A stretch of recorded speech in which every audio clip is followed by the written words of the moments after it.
What's going on, guys? It's Nick here, back with another fantasy football video. We got a good one for you guys today. I really think you guys are going to like this one, so hit the like button right away, and if you change your mind and you hate it, you can hit the dislike button after. But hit that like button, because I really think you guys are going to enjoy this video.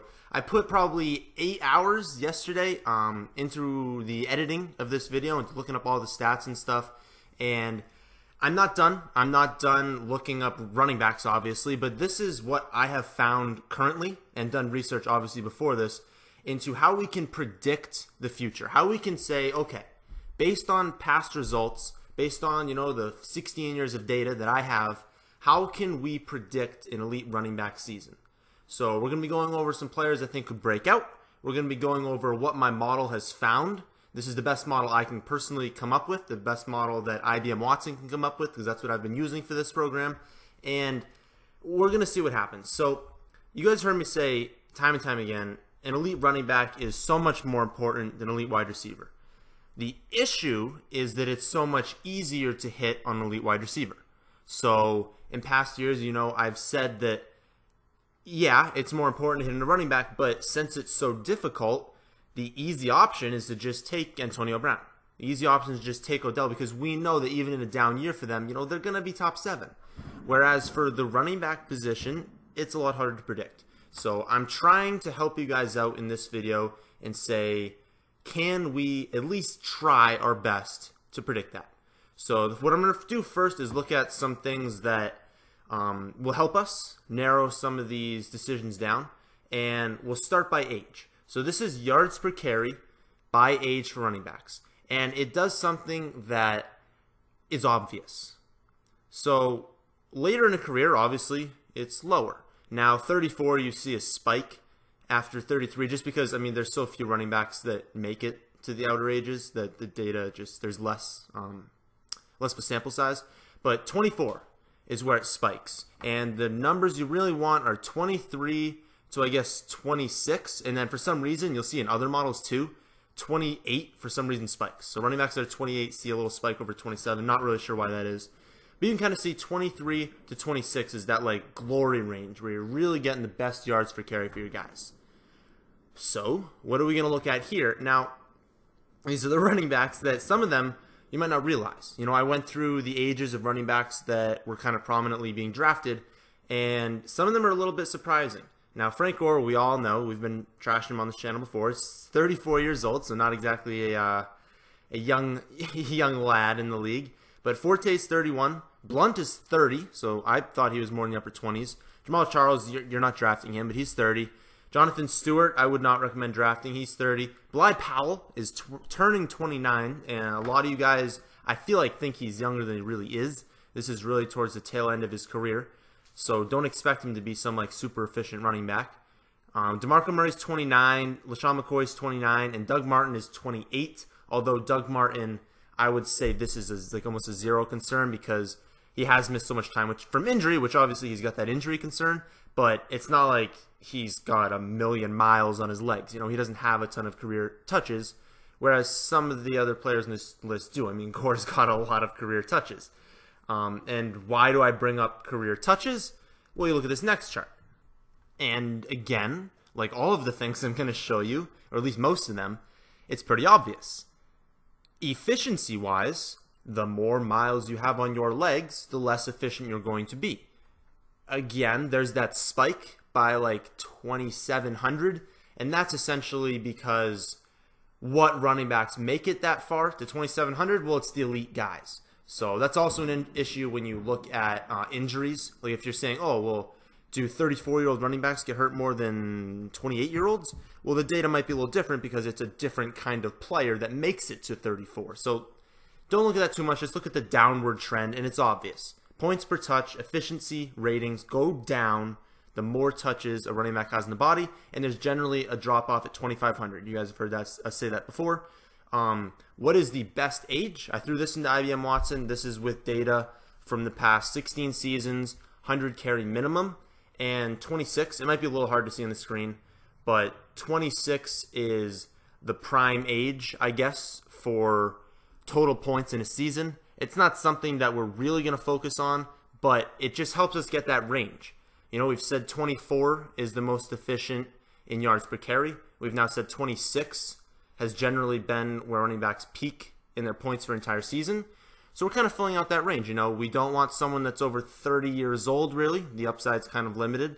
We don't want, I mean, a rookie is good to have, obviously, but the upside, unless you're on the Cowboys like Zeke, isn't there. So we're looking at 24 to 26 right now is kind of a range that we've looked at.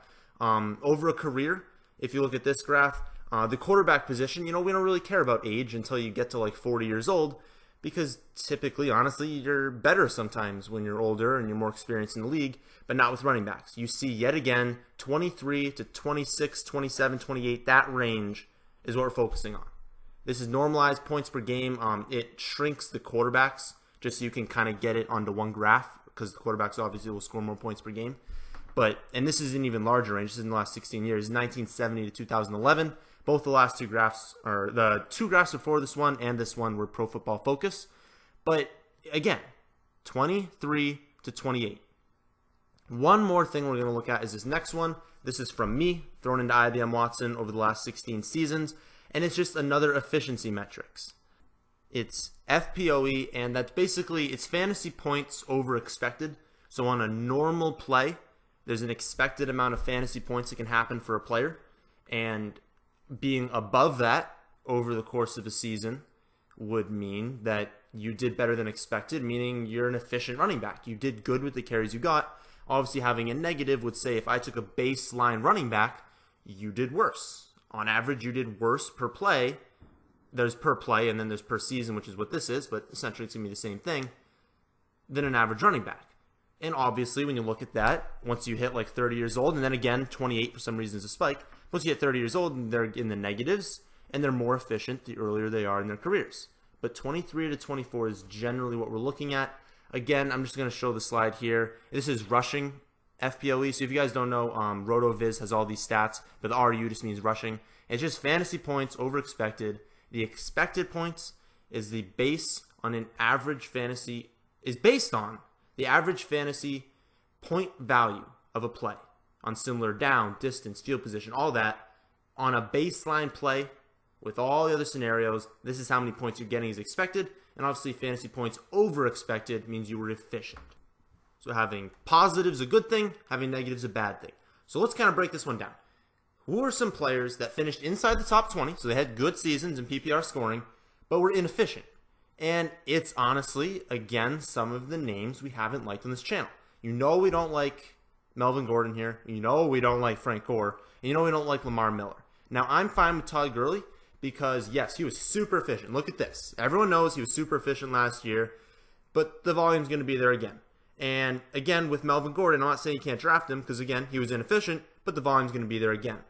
It's guys where, it's guys where they were inefficient, but they were just doing it because of the volume, and now we don't think the volume's going to be there. That's where the big red flag is. So Lamar Miller, I don't think the same volume is going to be there. Spencer Ware, same volume won't be there. Frank Gore, same volume won't be there.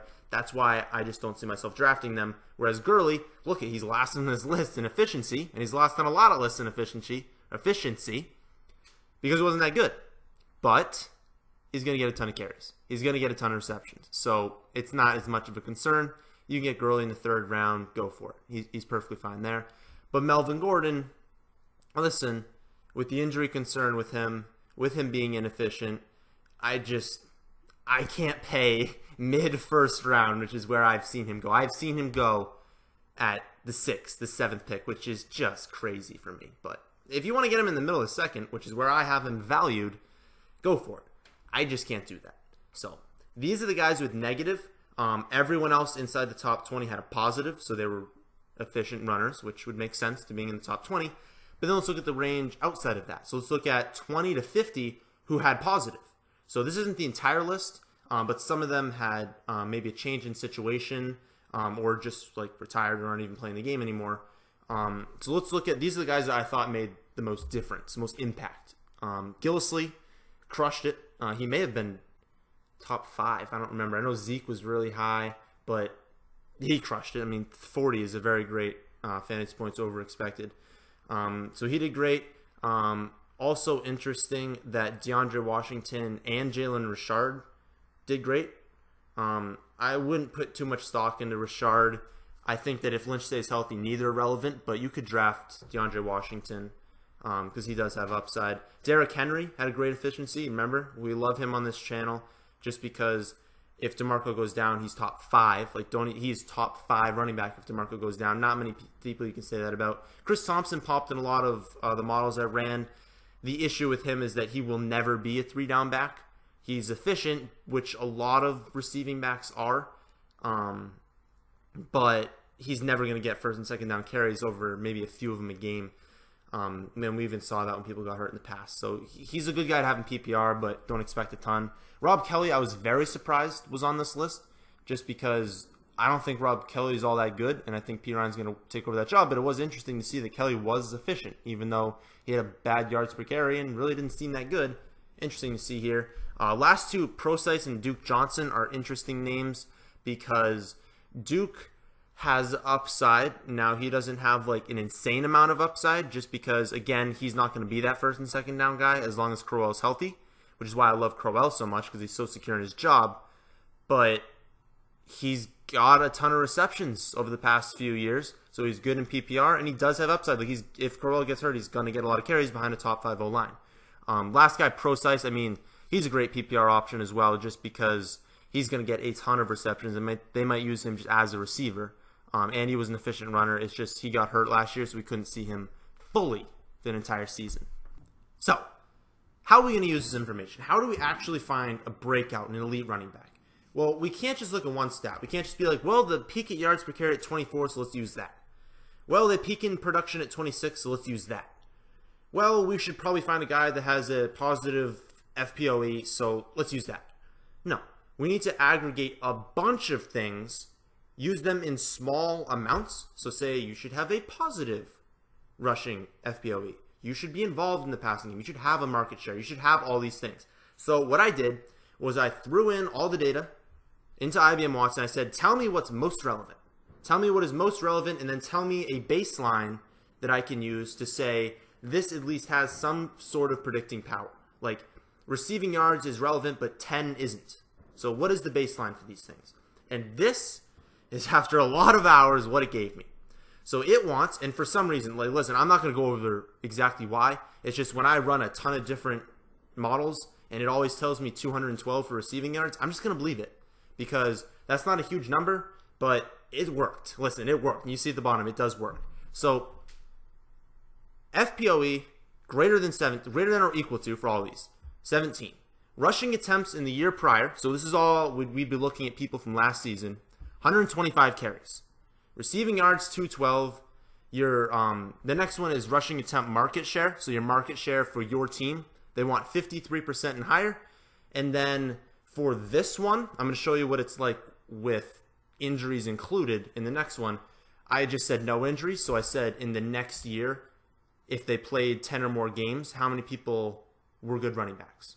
So for people who met these metrics over the past 16 seasons, the following year, 39% finished top 5, 78% were RB1s, and 93% were RB2s if they didn't get hurt. So if they played 10 or more games, those are the numbers with this model. And that's pretty good. I mean, if you're saying with 93% accuracy, I'm predicting an RB2, that's not bad. I will take that. And honestly, the number I really look at is 39% accuracy predicting top 5. And if you look back at it, there are not many elite seasons that didn't meet this threshold. Almost every single elite running back season met that threshold. But if we take out injuries, so this is the exact same thing, except I didn't have the had to play 10 games in the season after, it drops to 33% finished top 5, 66% were RB1s, and 80% were RB2s, which is still good. That is still very good, and those numbers actually get a lot higher if we take out 2015. Because 2015, literally every single, like I was trying to find these baselines that would work, and nothing worked in 2015. I could not do any model to have predicted 2015. Nothing can predict that, and that can happen. Listen, I'm not saying anything's perfect. We can't know that someone's going to tear their ACL and completely screw with these models. But this is what it gives us on average over the last 16 years. So, Who makes the list this year? It's the obvious, at least mostly. David Johnson, Lev Bell, and Ezekiel Elliott. If they didn't make the list, I would say that this is wrong. But I didn't look at anything until after I made all the criteria, and then I was like, all right, who made it? DJ, Bell, Zeke, obviously. And they probably have the best chance of being top 5. The next 3 that made it, and the only other 3 that made it, were Devonta Freeman, Jordan Howard, and Isaiah Crowell. You guys have known from watching these videos, I love everyone on this list. Love Devonta Freeman and Crowell this year. I really like Jordan Howard. I wouldn't say that I'm reaching for him in any way, but I will reach for Crowell, and I will be perfectly fine taking Devonta Freeman when he comes to me. Because remember, I don't really reach in the first 2 rounds ever. I think it's all about value, and it's all about what presents itself. You know, if everyone's taking running backs, just take a wide receiver. You should get a good running back early, but if the first 7 picks are running back, don't think you have to take one. Obviously, you're taking Antonio Brown at 8. But this is what it gave me, and I love it. I love this list. I love that it wasn't like this massive list of 20 people, because that would have made no sense. These are the people who have the best chance of posting elite running back season. What I also found interesting was that Mark Ingram was on a ton of the models, didn't quite make the final one, only because he had a 51% market share, and he needed 53. But he met every other criteria, and I think it is very important to mention him in this video, because let's say AP goes down, I think the value on Mark Ingram, where you're getting him right now, would be immense. And do we really think that there's a 100% chance AP plays the entire season? Like, if he does, no, Mark Ingram's probably not the best play. But Ingram can catch. Am I scared of Kamara? Not in first and second down, not in goal line. It's only in the receiving game. And Ingram has shown that he can catch the ball. He's also shown that his coach hates him for some reason. I don't really know what that reason is. But I am not off of Mark Ingram. I will draft him because it is interesting that he makes this list, and it is interesting how much of a value you can get for what his upside is. Last player is Jay Ajayi, and I thought it was also very important to include him because remember, Ingram and Ajayi didn't actually make the list. They were just close. But the only reason he wasn't on the list is because he didn't meet the 212 receiving yards threshold, and I think that's slightly irrelevant because he hit on everything else with like flying colors. The only thing is, his receiving is going to go up this year. I mean, you have to imagine that he's going to play more games as long as he doesn't get hurt. And again, I'm not like going to predict injuries here. If he doesn't get hurt, he's going to have 212 receiving yards. He's going to be more involved in the receiving game. He's already got the massive target share or market share. Already got a massive market share. Going to be involved in the receiving game. Going to get touchdowns. So I think he deserves to be on this list. So I threw him in there. Next thing we're going to look at is, can we expand this list? Because that was a pretty small list, and if we're trying to find a breakout, those aren't really breakout candidates. Now, this isn't what this video is about. It's not about finding a breakout. It's about predicting an elite season because it is so important to hit early. These are the guys that I think you should be targeting in the first 2 and 3 rounds. But can we find a breakout? Can we expand the criteria to make the list a little bit and find someone? So I did. I said 24 to 26. You have to have positive efficiency metric. And judgment call by me, you have to have either touchdown upside, receiving upside, and then you have to have a chance at a good market share. Because remember, I looked at these lists. If you don't have a good market share, you're not making a top season. That's just how it is. You're not going to be some PPR back that just gets a million catches and has a 2% market share. You got to have it. So what does this list give us? Well, on top of the people we already talked about, making the other list, I guess I threw Jay Ajayi in here. We already kind of talked about him, but he makes this list too. Mike Gillislee, first one. Very interesting. Because we know he had 8 touchdowns last year. His upside this year is probably around 20. That is not an exaggeration. He has 20 touchdown upside. He had a 21% market share. I see that going up. I don't see that hitting 53. I think they're going to spread the ball out a little bit. So slightly concerning from like a top 5 standpoint, but RB2, sure. RB1, maybe. But again, he's at 26, which is when running backs typically peak in their production. He's got a very good efficiency rating, and he's got the touchdown upside. So I threw him into the, could this guy be a breakout? Next one is Tevin Coleman, and comes in on the low end of the age, but again, yards per carry, we're looking at that. So Tevin Coleman, 24 years old, great efficiency rating, 28% market share, but again, I'm talking about potential. Let's say Freeman gets hurt. I mean, that market share is going to skyrocket. So he's got 53% possibility if Freeman gets hurt. And then he's got the receiving ability. He had 421 receiving yards last year. So I think the offense regresses as a whole. I do. I think that benefits Julio Jones and Devonta Freeman the most. So I'm not like super pumped about drafting Coleman, but he has breakout potential, and he met the metrics that I put for this one. Jay Ajayi, we're not going to talk about again. Just know massive market share, massive touchdown upside. He's got a great efficiency rating, and he's going to have the receiving ability now. So honestly, I love Jay Ajayi as an early second-round pick. Early or late first round's a bit capping his upside, but he's got great upside in anywhere in the second round. Carlos Hyde, another interesting person to talk about. 26 years old, had a positive efficiency rating, had a 49% market share, and I see that going up if he stays healthy. I'm not scared of Joe Williams. I think that they're going to see that Carlos Hyde is the best running back on that team. The issue is he can't catch.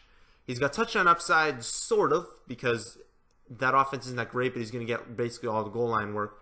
So barely makes the list, I guess is what I'm saying. I haven't drafted him in any of the mock draft Mondays, and I likely wouldn't in a PPR league. In a standard league, you could talk me into drafting Carlos Hyde. But don't be worried about Joe Williams. I really, unless he just annihilates the preseason, I'm not concerned about that. Last guy we already talked about was Duke Johnson, and 24 years old, or turning 24 when the season starts. A little bit over zero. It wasn't too much over zero, but hey, it's a positive efficiency rating. 21% market share, but as we talked about, that could go up a little bit. If Coleman gets hurt, it could hit that like 40 to 50 range. It's just not going to be like super high. But 114 receptions over the last 2 seasons is not something that you just disregard in PPR scoring. So behind a top 5 offensive line now, I really think they want to run the ball a ton and just control that side of the game. Just control the ball on offense because they haven't been able to stop anyone on defense recently. That will improve. They will be better this year, but it's not like they're all of a sudden like an elite defensive team. So that does it. That is basically the end of this video for trying to just predict these running backs, man. It is really, really difficult. You guys have heard me say that's why in daily fantasy running backs are so expensive and why RB0 is a thing. They're just different. Like, it's so much easier to predict wide receivers from a season-long standpoint, but it's impossible to predict week to week. I mean, Odell will have weeks where he gets like 2 catches on 5 targets that we thought he was going to explode. But running backs are so easy to predict week to week, which is why it is so important to have them. Yeah, it's real hard predicting them from a season-long standpoint. This was hours and hours of research that I put in to finding what metrics are the most valuable, pulled together to try and predict this stuff. But injuries happen, and people just all of a sudden fall off a cliff and just stink. So that's why we go for the guys 24 to like 28 years old, because we're trying to eliminate as many variables as possible.